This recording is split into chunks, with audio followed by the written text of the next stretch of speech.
I'm Steve Weitz. We've heard for much of the football season about the NFL Players Coalition and what they're trying to do. So we're going to talk about what's next. And I'm joined by Philadelphia Eagles wide receiver Torrey Smith, safety Malcolm Jenkins, and police officer Rob Williams from the Northern Illinois University Police Department, who's also been trained in the right techniques, kind of a de-escalation technique. So we're going to get to some of these things. But, guys, let's talk about the Players Coalition. I guess the big thing from here.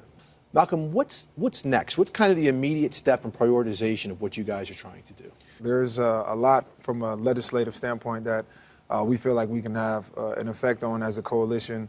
A lot of that has to do with criminal justice reform, so our cash bail system, trying to get rid of that, the way we handle reentry, knowing that 1 in 3 Americans that are over the age of 18 have some kind of record, whether it be arrest record or criminal record, and how that affects people in whole communities.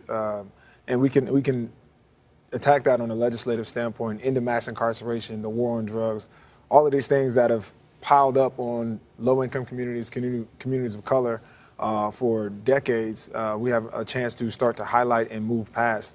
There's a lot of folks who are not that engaged in the community in terms of wanting to maybe get out and vote or feeling that they have a voice. Is that part of what the Players Coalition is trying to do, saying you can do this and here's how?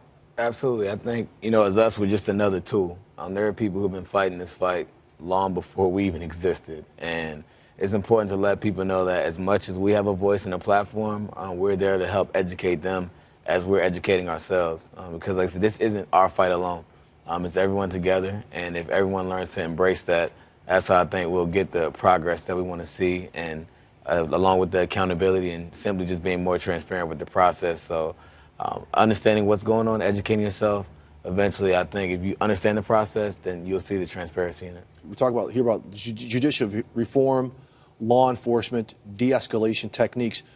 These are things that you're part of a training program, the RIGHT training program, that teaches de-escalation techniques. And in Florida, where this took place, the use of force by police is reduced by 40%, and the use of violence involved in crimes has reduced 60%. Correct. But these right techniques are only being used in 2% based on statistics in police departments around the country. I mean, what is it that these guys can do and what law enforcement can do to continue to teach de-escalation techniques so you can see this continued reduction in use of force and things like this by police officers? One thing that they already done it.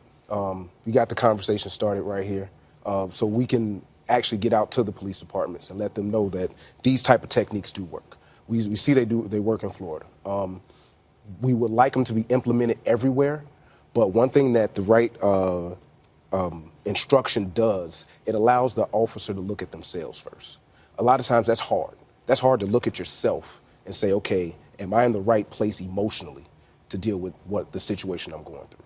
The right training also after that, after I'm realize where I'm at emotionally, I can look at, okay, how can I empathize with the community, and go from there. And once I am able to see where I'm at emotionally, empathize with the community, then I can handle the situation a little better.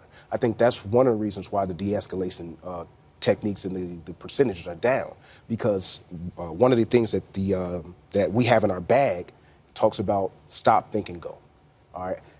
Each situation that we deal with, 99% of the situations that cops deal with, you're able to stop. Okay, where am I at emotionally?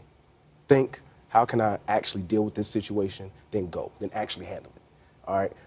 1% of the situation we have to run in and do what we have to do, but 99% of the time we can do that. And also, a lot of times when we see these videos of officers that are going out of control, maybe cursing or upset or yelling, it has nothing to do with the situation.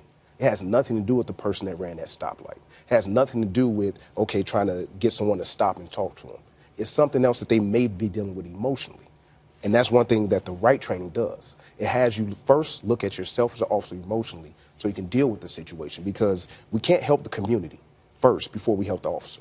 We have to, the three-pronged approach is help the officer, help the department, and then we can help the community. All right, well done, guys. Thank you so much.